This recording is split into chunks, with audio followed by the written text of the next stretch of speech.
It may have taken Kelley Flanagan a little while, but she has seemingly finally arrived at the conclusion many before her also arrived at. That Peter Weber guy. The guy is a total dog.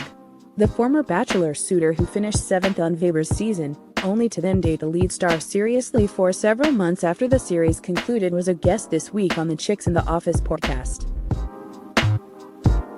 And she held nothing back when it came to her ex-boyfriend. Yes, Flanagan said early in the interview, she was very into Weber at first. Her feelings for him were real. But then she started to notice just how the pair were actually very different, in ways both meaningful and practical.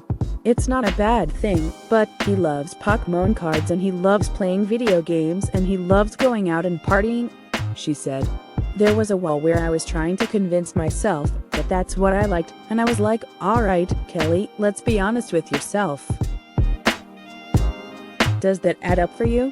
Once she realized that it did not, she ended the romance. I asked him not to do it in New Year's and I was like, can you just give me a couple of days to tell people? Apparently, no, he could not.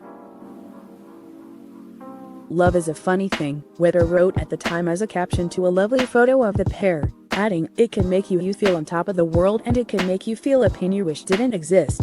I'm here to share that Kelley and I have decided to go our separate ways. While our relationship was filled with countless beautiful memories, our relationship simply didn't work out in the end. Oddly enough, Flanagan said on his podcast that the reality stars consulted with Bachelor producers, who suggested they announce the breakup during the premiere of The Bachelor. The better to do it quietly, these executives figures. Do it the day before, drown it out. People will be excited about other things. He had to do it in 2020, she said of the advice they were given. Were they really back together? Yes, she now confesses. The reunion didn't last long, however. It ended really badly, Flanagan told the hosts. I essentially went off on him.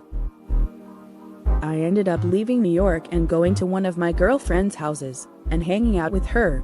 He texted me, I didn't respond, and then found some news out that I wasn't happy about. We still had each other on Find My Friends. What sort of news is she referring to here?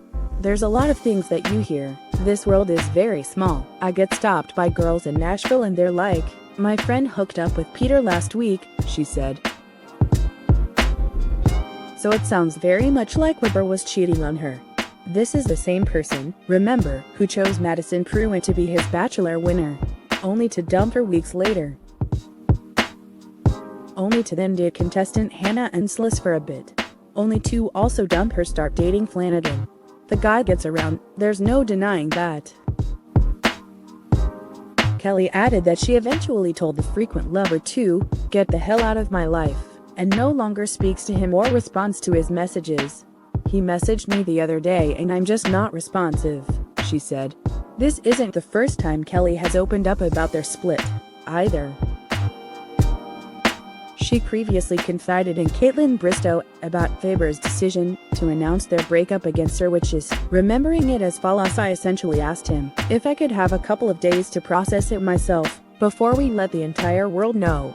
I wanted to tell my family and my friends and just be able to process it within myself before I have it on blast. That necessarily wasn't granted. I just want her to be happy more than anything, but we're not in contact anymore. But definitely, I'm always rooting for her and want her to find her happiness.